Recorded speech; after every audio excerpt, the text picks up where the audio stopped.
ஆணைமுகனின் தம்பி அரோகரா விரும்பி ஈசனின் இளைய மகன் முருகனின் திருவடி சரணம். வணக்கம் நேயர்களே. இன்று 25/7/2017 கேவிளம்பு வருடம் ஆடி மாதம் 9ஆம் தேதி செவ்வாய்க்கிழமை.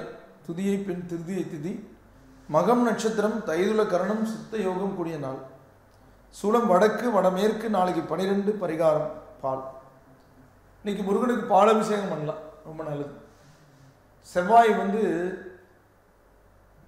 அஸ்வினி மகம் மூல நட்சத்திரத்தில் பிறந்தவங்களுக்கு 5ஆம் திசை வரும். முதல் திசை கேது, 2வது சுக்கிரன், 3வது சூரியன், 4வது சந்திரன், 5ஆம் திசை வரும். எல்லாருக்கும் இடையூறு பண்ணாது, ஆனால் சில பேருக்கு கொஞ்சம் அணிஜல் பண்ணும். அது 8ஆம் இடத்துல இருந்துச்சுன்னு வச்சுக்க, 5ஆம் திசை 8ஆம் இடத்துல இருந்துச்சுன்னா, 8 குடையவனாக இருந்துச்சுன்னா ரொம்ப கொடுமை பண்ணும். அறுவை சிகிச்சைகளை செய்யும், காயங்கள் உடம்புல பண்ணும். கண்டிப்பாக பார்த்துருக்கேன். ரத்த சம்பந்தமான நோய்களை கொண்டு வரும் உடம்புல. அதோட கோச்சாரம் ரொம்ப கெட்டிருந்ததுன்னு வச்சுக்கோங்க. லக்னாதிபதி வலுவிழந்துருந்துச்சுன்னா ரொம்ப இடையூறு பண்ணும். லக்னாதிபதி வலுத்துருச்சுன்னா அந்த இடையூறுகள் குறைஞ்சிரும்னு வச்சுக்கோங்க. ஆக அதுக்கெல்லாம், அந்த பலவீனங்களுக்கெல்லாம், அந்த பாதிப்புகளுக்கெல்லாம் பரிகாரம் முருகன் வழிபாடு தான். இப்போ செவ்வாய் கெடுபலன்களை செய்துனா அந்த கெடுபலன்களை இறைவனை வழிபடுவதன் மூலமாக குறைக்கலாம். முருகனை வழிபடுவதன் மூலமாக சஷ்டி கவசம், கந்தகுரு கவசம், அதோட முருகனுடைய பாடல்கள், சத்ரு சம்கார வேல் பதிகம், அது ரொம்ப அற்புதமான பதிகம், அது படிக்கலாம். இதெல்லாம் படிக்கிறது மூலமாக கந்தபுராணம் படிக்கலாம். இதெல்லாம் படிக்கிறது மூலமாக அந்த செவ்வாய் தன்னுடைய ஆற்றலை, பலவீனமான ஆற்றலை குறைத்து நன்மைகளை செய்யும். நீங்கள் யுத்தத்தை ஏற்படுத்துறதே செவ்வாய் தான். கார்கில் யுத்தத்தின் போது துலாத்தில் இருந்த செவ்வாய் ஸ்தம்பனமாகி மேசத்தில் நீசமான சனியை பார்த்தது. சனி செவ்வாய் பார்த்தா யுத்தம்.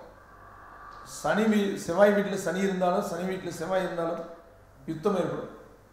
அப்படிப்பட்ட ஒரு சூழலையை கொடுக்கக்கூடிய ஒரு நிலையை இந்த முருகனுடைய அருள் பார்வை நாம் வழிபடுவதன் மூலமாக பால் அபிஷேகம், தேன் அபிஷேகம், எல்லா திரவியங்களால் அபிஷேகம், செவரளிப்பூ, செண்பகப்பூ கொடுத்து வழிபடுறது, மந்திரம் சொல்றது, நெய் தீபம் ஏற்றுறது, இதிலெல்லாம் அந்த நற்பலன்கள் நமக்கு கிடைக்கும். போயிட்டு வந்தாலே நமக்கு தெரியும் இந்த பலன்.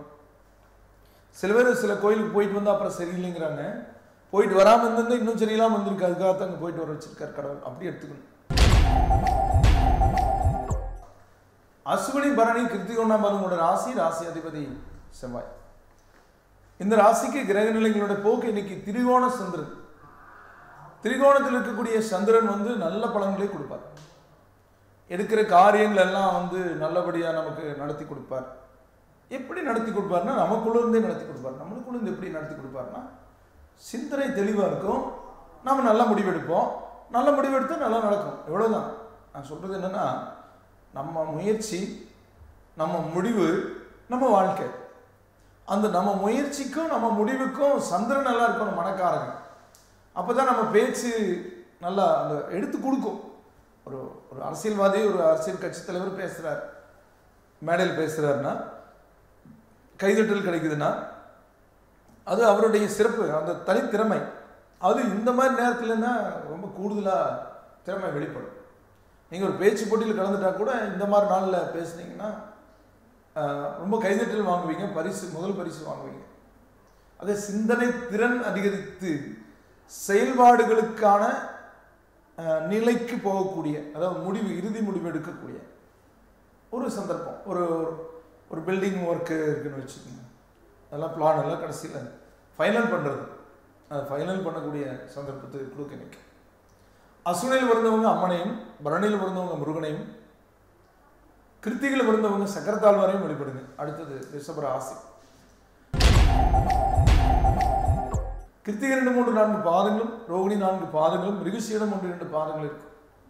ராசி அதிபதி யாருங்க அப்படின்னா ஒரு சுக்கிரன். சுக்கிரன் சுகபோக சிந்தனைகளுக்குரியவன். சுகமாக வாழ ஆசைப்படுவாங்க. ஒரு 70 வயசுலேயே ஜீன்ஸ் பேண்ட் போட்டு அப்படியே மால்களில் ரவுண்ட்ஸ் வருவாங்க. அந்த மாதிரிலாம் ஒரு ஆசை தான் இருக்கு. அதில் இன்னும் தப்பு இருக்குது. வயசுலாம் கணக்கு இல்லை, என்றும் இளையமையாக இருக்கிறதுன்னு நாம் நினச்சிக்கிறதுல இன்னும் தப்பு இருக்குது. யாருக்காகவும் பயப்பட வேண்டிய அவசியம் இல்லை. ஆடை அணியறதுல பிறருக்காக பயப்பட வேண்டிய அவசியம் இல்லை. பிறருக்கு இடையூறு செய்யாத வாழ்க்கை வாழ்ந்தால் போதும். ஆரோக்கியம் முக்கியம். ஆடை ஏதோ அணிந்தாலும் ஆரோக்கியம் முக்கியம். இந்த ஆரோக்கியத்தை பேணுறதுல ரொம்ப அக்கறை செலுத்துவீங்க. சிறு வயசில் ரொம்ப கஷ்டப்பட்டிருப்பீங்க. நடுவயசு பின் வயசு சுகபோக வாழ்க்கை அனுபவிக்கக்கூடியவங்க. ஆனால் குழந்தைகளை பற்றி கொஞ்சம் அப்பப்போ ஒரு கருத்து வேறுபாடு, மனக்கசப்புகள் சில சமயம் வரக்கூடும். அது மட்டும் கொஞ்சம் அனுசரித்து கொண்டு போகணும்.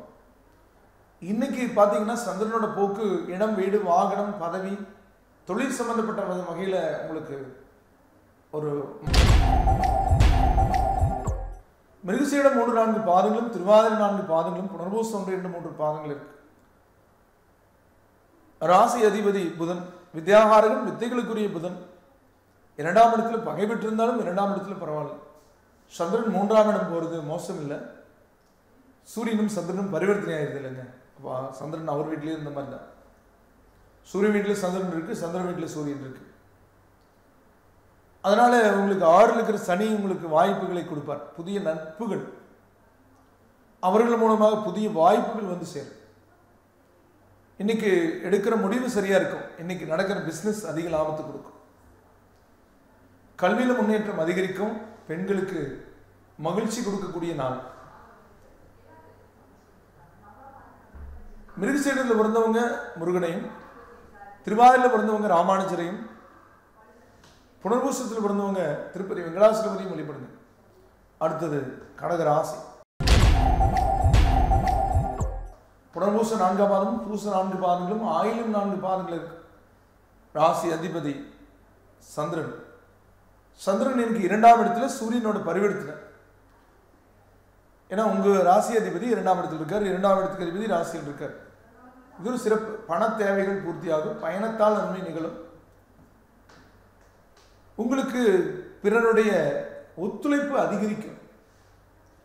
புதிய தொழில் முயற்சி இருக்கு. நண்பர்களோட சேர்ந்து புதுசாக தொழில் பண்றதுக்கான ஏற்பாடுகள் இருக்கும். வீடு கட்டுறது சம்பந்தமான சிந்தனை இருக்கும். பதவி தேடி வரும். வாகனம் புதுசாக எடுக்கிற எண்ணம் வரும். அதற்கான பணமும் கிடைக்கும், கடனும் கிடைக்கும். புனர்பூசத்தில் பிறந்தவங்க அம்மனையும், பூசத்தில் பிறந்தவங்க முருகனையும், ஆயிலத்தில் பிறந்தவங்க நவகிரகங்களை கும்பிடுங்க. அடுத்தது சிம்ம ராசி. மகம் 4 பாதங்களும், பூரம் 4 பாதங்களும், உத்திரம் 1 பாதம் இருக்கிற ராசி அதிபதி சூரியன். இந்த ராசிக்கு சூரியன் சந்திரன் பரிவர்த்தனை பெற்று சந்திரன் ஜென்மத்தில் இருக்கிறது நல்லது. அதனால விரயங்கள் கட்டுப்படும், செய்தொழில் முன்னேற்றம் கொடுக்கும், புதிய வாய்ப்புகள் வரும், மனக்கவலைகள் அகலும், உடல் உபாதைகள் விலகும், நல்ல விஷயம் நடக்கக்கூடிய நாள், மகிழ்ச்சி படக்கூடிய தருணத்தை கொடுக்கக்கூடிய நாள். மகத்தில் பிறந்தவங்க பெருமாளையும், பூரத்தில் பிறந்தவங்க சிவனையும், உத்திரத்தில் பிறந்தவங்க ஆஞ்சநேயரும் வழிபடுது. அடுத்தது கன்னி ராசி. உத்திரை 2, 3, 4 பாதங்களும், அஸ்தம் 4 பாதங்களும், சித்திரை 1-2 பாதங்கள் இருக்கிற ராசி அதிபதி புதன். புதனோட நிலைப்பாடு லாபத்தில் இருக்கிறது சிறப்பு நாளும். சந்திரன் 11க்கு அதிபதி விரயத்துக்கு வந்திருக்கார். விரயத்தால நன்மைகளை கொடுப்பாருன்னு சொல்லு. விரையாதிபதியோட பரிவர்த்தனை பெற்று இருக்கிறதுனால விரயத்தால நன்மை. ஏதாவது ஒன்று விரயம் பண்ணணும்னு நீங்க நினைச்சீங்கன்னா அதனால நன்மை ஏற்படும். குழப்பங்கள் ஆகணும். இது அதுன்னு நினைச்சிட்டு இருந்தா அது இதுவா அப்படிங்கிற அந்த நிலை மாறும். வெளியூர் பிரயாணம் இருக்கும். தெரிஞ்ச வழி குடும்பத்தில் வரன் பற்றிய பேச்சு இருக்கும். உத்திரத்தில் பிறந்தவங்க முருகனையும், அஸ்தத்தில் பிறந்தவங்க அம்மனையும், சித்திரையில் பிறந்தவங்க கருடாழ்வாரையும் வழிபடுங்க. அடுத்தது துலா ராசி. சித்திரை 3-4 பாதங்களும், சுவாதி 4 பாதங்களும், விசாகம் 1-3 பாதங்கள் இருக்கும். ராசி அதிபதி சுக்கிரன். இந்த ராசிக்கு கிரக நிலைகளுடைய போக்கு இன்னைக்கும் பலவீனங்கள் இல்லை. 2ல் இருக்கக்கூடிய சனி வாக்கு சனி, பேச்சுவார்த்தையில் கொஞ்சம் கோபம் வரும், எடுத்தறிஞ்சு பேசுகிற மாதிரி இருக்கும். நீங்கள் தான் அதை கொஞ்சம் கட்டுப்படுத்திக்கிங்க, அவ்வளோதான். குடும்பத்துக்குள்ளே, கூட்டு குடும்பத்துக்குள்ளே சகோதர வழியோட, பெற்றோரோட, மனைவியோட, குழந்தைகளோட, இப்படி வயதானவங்களோட அந்த வார்த்தைகள் முரண்படுது. அதை மட்டும் சரி பண்ணால் போதும். மற்றபடி சனி உங்களுக்கு யோகர் அப்படிங்கிற அடிப்படையில் 2ல் இருக்கும்போது அவங்க பொருளாதாரத்தில் கை வைக்க மாட்டாங்க. எப்படியாவது நாளைக்கு தேவைன்னா இன்னைக்கு இல்லாட்டி கூட காலையில் கிடைச்சிடும். அந்த மாதிரி பண்ணிடுங்க. வெளியூர் பிரயாணம் இருக்கு. இன்னைக்கு நண்பர்கள் கூட வருவாங்க. சித்திரையில் பிறந்தவங்க நவகிரகங்களையும், சுவாதியில் பிறந்தவங்க லட்சுமி தேவியையும், விசாகத்தில் பிறந்தவங்க விநாயகரை வழிபடுங்க. அடுத்தது விருச்சிக ராசி. விசாக 4ஆம் பாதமும், அனுச 4 பாதங்களும், கேடை 4 பாதங்கள் இருக்கிற ராசி அதிபதி செவ்வாய். இந்த ராசிக்கு 9 10 கூடையவங்க பரிவர்த்தனை சிறப்பு இருக்கு. முதல்ல சேர்க்கை இருந்தது, இப்போ பரிவர்த்தனை. 9 கூடையும் 10லையும், 10 கூடையும் 9லையும் பரிவர்த்தனை. அற்புதமான ஒரு கிரக அமைப்பு. அதனால தொழில் வகையிலிருந்து வந்த சுணக்கம் நீங்கும். வேலையில் இருந்த குழப்பம் அகலும். வேலை போயிருமோ அப்படிங்கிற குழப்பம் அகலும். அல்லது மாறி சேர்ந்தா கூட உங்களுக்கு நல்ல இடத்துல கிடைக்கிறதுக்கு வாய்ப்பு இருக்கு.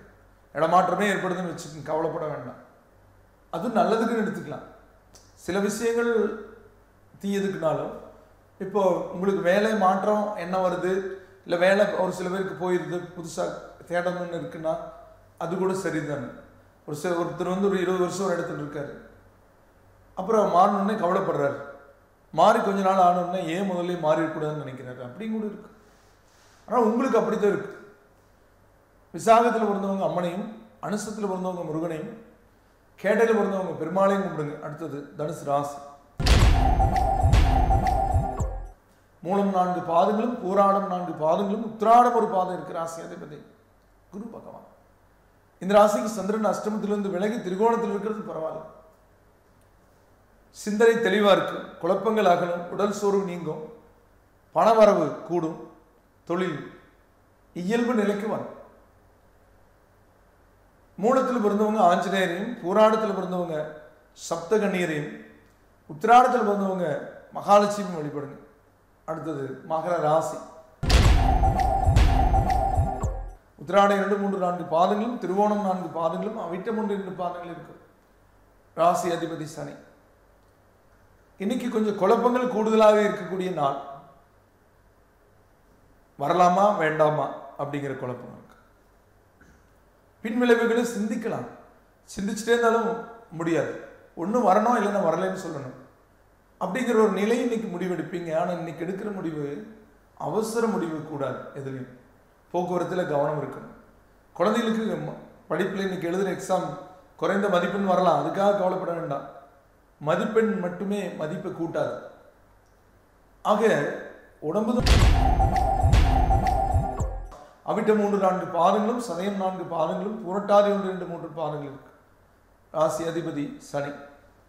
இந்த ராசிக்கு கிரகங்களோட போக்கில் ஏற்றத்துக்குரிய வாய்ப்புகள் இருக்கு. நல்ல சிந்தனை உதிக்கும். சந்திரன் 7ல் இருக்கிறது பரவாயில்ல. சத்ருஸ்தானாதிபதி தான். 7ஆம் இடம் யாரு? களத்திர ஸ்தானம். இப்போ சத்ருஸ்தானாதிபதி 7ல் இருந்தால் களத்திரமே சத்ருவாகும். அது பொதுவான பிறப்பு பலன். இது கோச்சார பலன் மாறிடும். இன்னைக்கு கொஞ்சம் இணையும் கோவப்பட்டா நீங்க ஒதுங்கி போங்க, பொறுத்து போங்க, சிரிச்சு போங்க, சரியா போகும். அவிட்டத்தில் பிறந்தவங்க நவகிரகங்களையும், சதயத்தில் பிறந்தவங்க ஆஞ்சநேயரையும், புரட்டாதியில் பிறந்தவங்க முருகனையும் கும்பிடுங்க. அடுத்தது மீன ராசி. புரட்டாதி 4ஆம் பாதமும், உத்திரட்டாதி 4 பாதங்களும், ரேவதி 4 பாதங்கள் இருக்கு ராசி அதிபதி குரு. இந்த ராசிக்கு 5 கூடையும் 6 இருக்கான பரிவர்த்தனை பெற்றிருக்கு. பலவீனம் இல்லை, பலம்தான் சொல்லக்கூடிய நாள். சுப நிகழ்வுகள், பண வரவு, உடல் ஆரோக்கியம் மேம்படுதல், பிறருக்கு உதவி செய்கிற நிலை, நீங்க பிறர் உதவியை எதிர்பார்த்த நிலை மாறி நீங்க பிறருக்கு உதவி செய்கிற நிலை, ஆபரணங்கள் சேரும், அதிர்ஷ்ட வாய்ப்புகள் கைகூடி வரக்கூடிய நாள், விரும்பியது கை சேரும். புரட்டாதியில் பிறந்தவங்க அம்மனையும், உத்திரட்டாதியில் பிறந்தவங்க முருகனையும், ரேவதியில் பிறந்தவங்க நவகிரகங்களை கும்பிடுங்க. நேர்களை இதுவரை உங்களுடைய ராசி பலன்களை கேட்டு தெரிந்து கொண்டீர்கள். பொதுவானவை உங்களுடைய பிறந்த தேதி நேர அடிப்படையில் ஜாதகம் கடித்து திசாபத்தி அந்தரங்களை அறிந்து அதற்கேற்ப உங்கள் வாழ்வை சீரமைத்து சிறப்புடன் வாழ முருகனை வேண்டி விடைபெறுவது ஜோதிடன் கிடைத்த வாஸ்து நிபுணர் அன்னூர் KR வேலுசாமி. வணக்கம் நேயர்களே.